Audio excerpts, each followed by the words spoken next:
Dumako tayo dito, isang DDS. Muntik nang mamatay. Aray ko. Isa pong DDS. Sa sobrang katarantaduhan, muntik nang mamatay. Pakinggan natin. Para dipitin ang taong bayan! Para dipitin ang taong bayan! Kung wala kayo rito, kawawa ako tayo! Kung wala kayo rito, Oh. kawawa ako!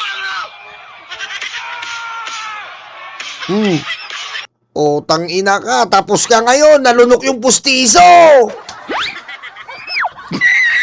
Mo bang maging safe sa tamang tao? Ito ang dapat mong gawin. First step, second steps, helmet. Sabi nanay ko, hotdog, yung binili mo potlong, tapos nagreklamo nanay ko, nagalit ka? Aray ko. Tang ina ka, buhay ka pa. Aray ko. Buhay ka pa, tang ina ka. Lunok ng pustiso eh. Isa pa. Para dipitin ang taong bayan! Kung wala kayo rito, kawawa ako! Kung wala kayo rito, kawawa ako! Nalunok ang pustiso. Ayan na. Putang mamatay na to. Ayan, nalunok ang pustiso. Aray ko. Kung wala kayo rito, Aray ko. Aray ko. Ayan na. kung wala kayo rito, Oh. kawawa ako! Lunok ang pustiso. Ano? Sige pa. Kaya mo yan, oy. Aray ko. Ano? Oy, bumalik ka. Aray ko. Muntik na mamatay. Mga kabayan. Kita niya? Lunok ang pustiso eh. Wala. Aray ko.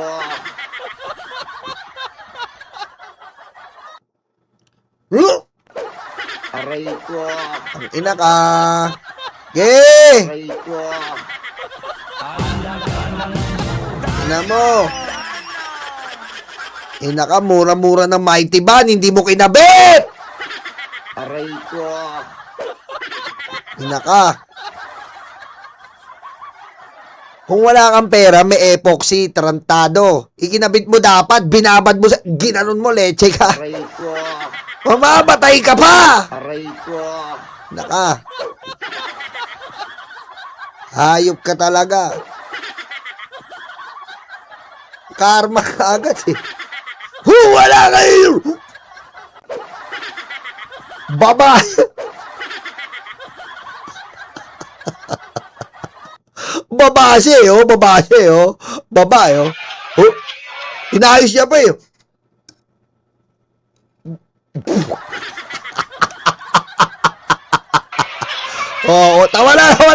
tama na, nalulok yung pusiyo, tama na. Aray ko. Aray ko. Tama si Joby. Magkano lang yung basuka, bubblegum, leche ka, kaya juicy fruit. Kingina ka. Ginanon mo dapat. Nasarap pa sa pagsigaw eh. Wala. Aray ko. Aray ko. Asarap pa ni.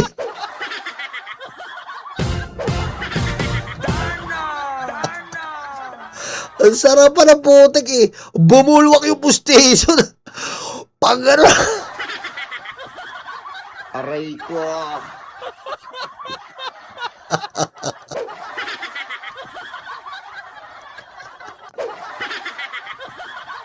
Aray ko.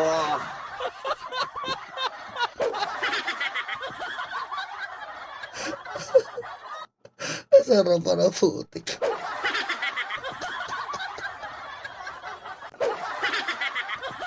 Suicide eh.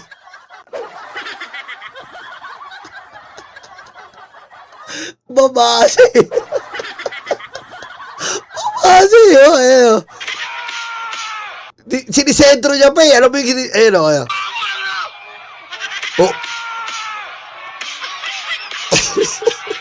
Sinisentro nyo. Yung sentro nyo.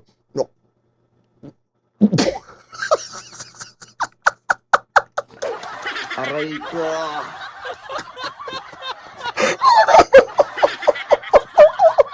Sinisentro pa eh.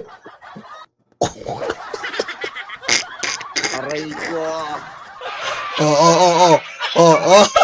Baba.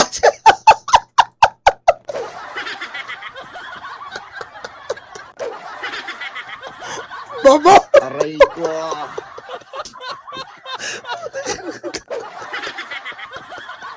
Ayun mo! Aray ko. Aray ko. Ano na dyan? Oh, napagod na ako mag-react. Napagod ako sa makakatawa dito.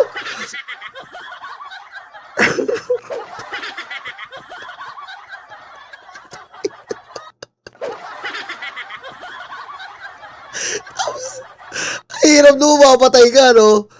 Ano pong cause of death? Sabihin na nga, ano pong cause of death? Sabi ng PM, nalunok po yung pustiso. Aray ko.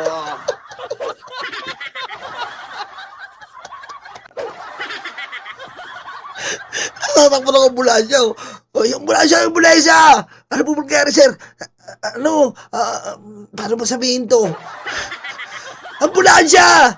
Sir, andito na po kami. Ano ba nangyari, sir? Hindi mo masabi, no? Bubulungan mo yung yung nurse. Nalunok yung pustiso. Aray ko. Aray ko.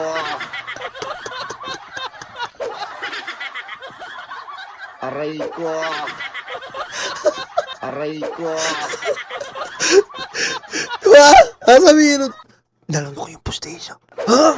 Nalunok po? Aray ko. At ngayon, yung nurse, tinawag yung driver. Sir, dito muna kayo, sir. Tulungan nyo ako, sir. Anong problema, sir? Bago ko nyo i-drive, kailangan nyo i-mount to mount. Aray ko. Bakit, sir? Nalunod po ba? Nalunod po, sir? Hindi. Nalunok yung pustiso. Uy, sir, ayo! Aray ko.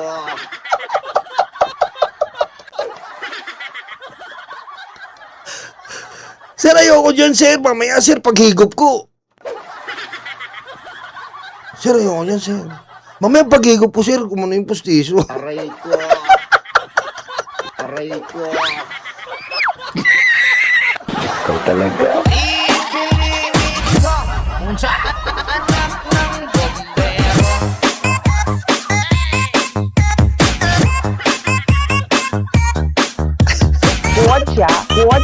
国家出席习近平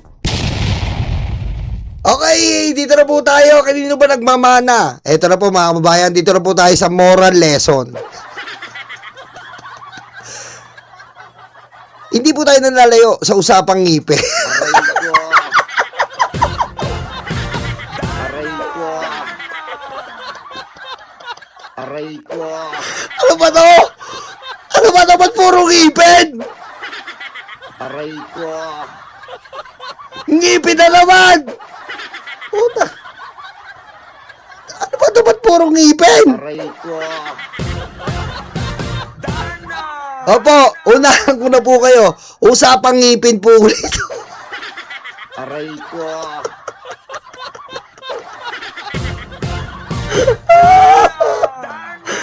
Iyak na ako. Aray ko.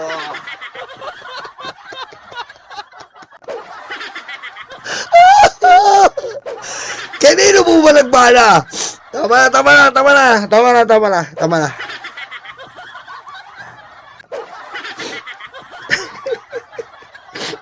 Kanino po ba nagmana ang mga DDS na nalalaki kay Yusek Ler? Tapos yung isa kanina nakalunok ng pustiso. Sino po ba ang idol nila? Sino po ba ang mapanglait na presidente? Ito po. Aray ko. Alam mo kung bakit hindi ka nanalo? Kasi kalaki ng ngipin mo. Aray ko.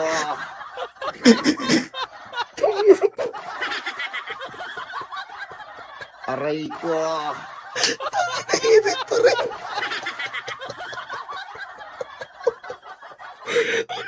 kanina, pustiso, may ipin pa rin. Aray ko. Gitrecho natin. Alam mo kung bakit hindi ka nanalo? Oo.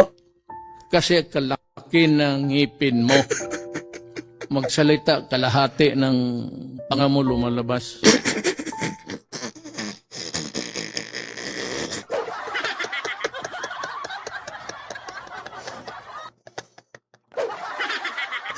Alam mo, Digong, mas okay pa si Jokno. Kasi yung nagsalita kanina, buong panga nilunok. Aray ko. Baka dumating po ang pagkakataon, mapalitan si Dr. Jose Rizal. Ang maging national hero natin ay si Pangulong Duterte. Aray ko. Ano ang gagawin mo kapag nalaman mong may kapatid ka sa labas? Papasukin ko.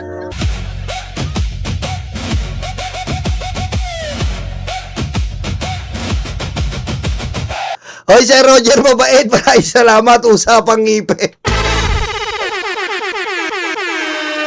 Hindi ko rin alam yung ba't ito eh. Sir Roger, mabait. Thank you. Love you. Salamat. Okay. Okay, diretso natin. Kaya sa ako pa sa iyo, totoo, tanongin mo Pilipino ang nakikinig ngayon. Kaya kung magsalita ka ng kalaki ng ngipin, no? Parang Kita nyo? Mapanlait. Aray ko. Oh, diyan po nagmana mga DDS, mga kababayan. Tignan nyo, manang-mana. Oh, kalaki ng ngipin mo. Oh, hanap ka ng, ano ba tawag niyan, basyador? Yung nagtatadyak ng